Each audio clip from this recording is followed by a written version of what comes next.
요한 18일, 창세기 19장 23절에서 29절까지의 말씀. 즉시 그리고 단호하게 돌아서라.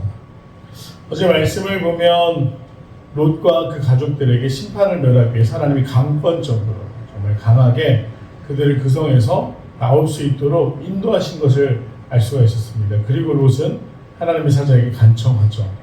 산으로 도망갈 용기가 없었습니다. 그래서 가까운 소알성으로 피할 터이니 그때까지만 심판을 유보해달라고 부탁드립니다. 그렇게 해서 롯과 두 딸과 아내는 소알성을 향해 달려갑니다. 그들이 소알에 들어갈 때 해가 돋았더라. 드디어 그 밤의 시간이 끝나고 심판의 시간이 시작된 것이죠. 그래서 어떻게 심판이 시작됩니까? 하나님의 사자들이 하늘 곧 여호와께로부터 유황과 불을 소돔과 고모라에 비같이 내리사 그 성들과 온 들과 성에 거주하는 모든 백성과 땅에 난 것을 다 엎어 멸하셨더라. 마치 오늘날 전쟁을 하게 되면 하늘에서 수많은 포탄과 또 여러 가지 미사일 같은 것들이 떨어져서 땅을 초토화시키는 것, 우리가 뉴스나 다큐멘터리를 통해 볼 수 있습니다. 뭐 그런 것처럼 지금 또 이스라엘과 이란이 그렇게 서로 폭격하면서 전쟁 중에 있습니다. 그런 모습을 볼 때 얼마나 참혹합니까? 수많은 사람들이 무기력하게 정말 저항 한번 해보지 못하고 멸망하게 되었다. 오늘 죄로 많이 냈던 소돔과 고모라의 결말이 무엇이냐? 그런 참혹한 마지막이었다는 것입니다. 그런데 하나님이 롯에게 무엇을 명령하십니까? 급하게 도망할 것, 뒤돌아보지 말고 그 심판의 장소에 대해 아무 미련도 가지지 말고 오직 하나님의 긍휼하심을 통해 생명을 보존받은 그들은 하나님이 약속하신 대로 도망하였음에도 불구하고 롯의 아내는 그렇게 하지 못합니다. 하늘로부터 심판이 내리는 그 소리를 들으면서 그녀는 자기가 두고 온 것들 그리고 그 성에 대한 궁금증을 잊지 못하고 뒤돌아보았습니다. 그리고 뒤돌아보았을 때 어떻게 됩니까?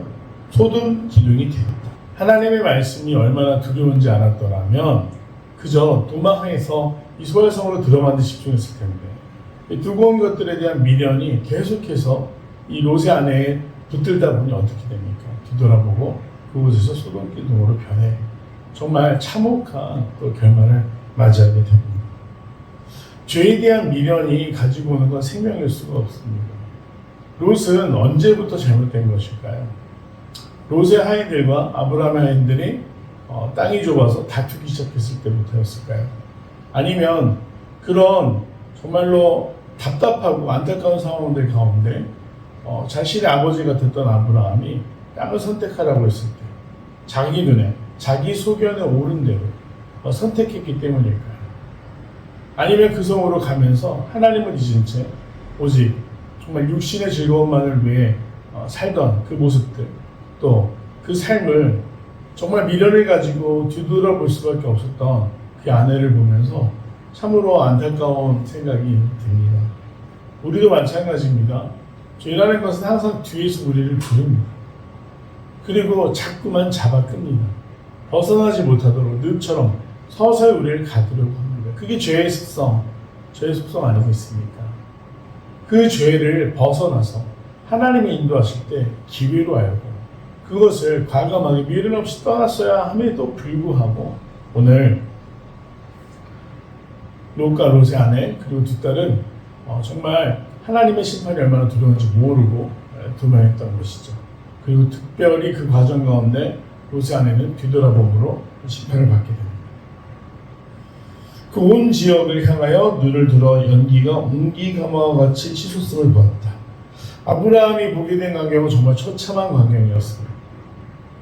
아침 일찍 일어나서 소돔과 고모라 지역을 바라보는데 하나님의 심판으로 인해서 정말 폭격을 당한 것처럼 연기가 피어오르고 정말 멸망해버린 그 성을 바라볼 때 아브라함의 마음은 어떻겠습니까?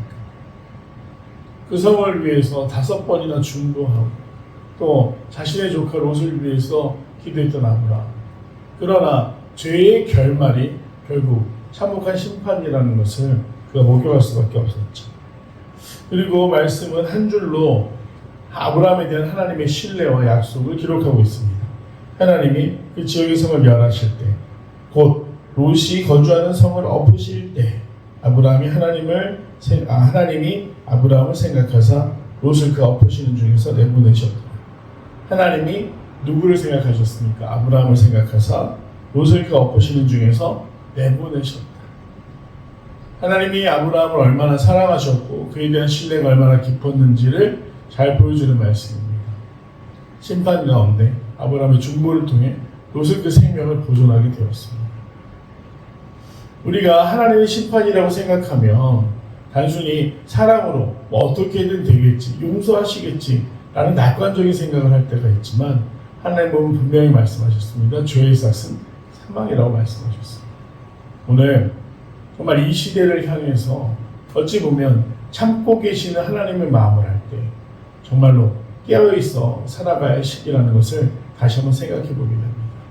시대가 악하고 하나님의 말씀을 거역하고 또 거역할 뿐만 아니라 공격하는 이 시대 가운데 우리가 믿음을 지키는 일은 쉽지 않습니다. 하지만 분명한 것은 하나님께서 그 죄에 대해서 반드시 책임을 물으신다라는 것을 생각해 볼 때 믿음의 사람들은 항상 깨어 죄 곁에 있는 것이 아니라 죄를 떠나 분별할 수 있는 삶을 살아야 한다.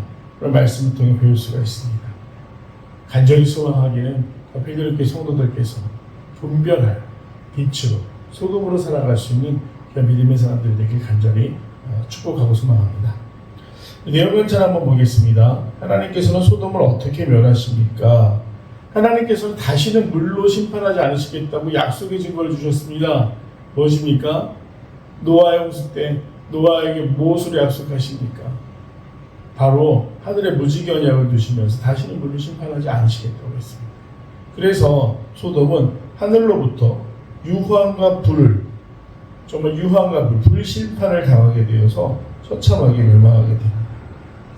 뒤를 돌아본 롯의 아내는 어떻게 됩니까? 소금 기둥이 되었습니다. 소금 기둥이 무엇입니까? 생명이 없이 그 들판에 놓여있는 돌덩이와 같이 되었다는 것을 의미합니다. 결국 죄에 대한 미련은 무엇입니까? 그것이 생명이 있을 수 없다라는 것을 알게 됩니다. 롯의 아내는 왜 멸망하는 성을 뒤돌아봅니까? 당연히 두고 온 것들에 대한 미련이죠. 그리고 두고 온 사람들에 대한 궁금함. 그래서 그 심판이 원래 자신들도 심판으로부터 자유할 수 없었습니다. 오늘 롯이 뭔가를 잘해서 구원받은 게 아닙니다. 하나님이 아브라함을 긍휼히 여기셨기 때문에 아브라함이 슬퍼할까 봐 아브라함을 위해서 롯을 구하셨는데 이들은 그 은혜도 생각하지 못하고 또 떠난 것들에 대해서 미련을 가지고 돌아보았기 때문에 오늘 롯의 아내도 심판에서 자유할 수가 없었습니다.